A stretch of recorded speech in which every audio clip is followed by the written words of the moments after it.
How to access age-restricted servers.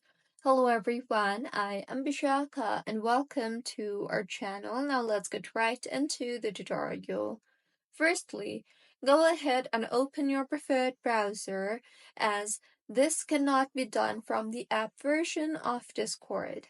So once you have opened your browser, in the search bar, search for discord.com/app.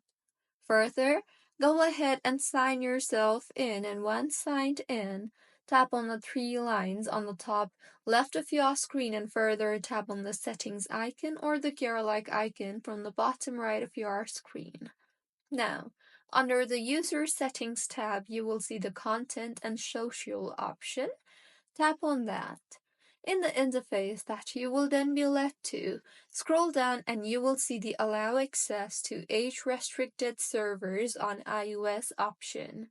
Go ahead and toggle on the Allow Access to Age-Restricted Servers on iOS toggle button, and with this you will get the access to the age-restricted servers. So, this is how you can access age-restricted servers. If you find this tutorial helpful, please like the video and do comment if you have any queries.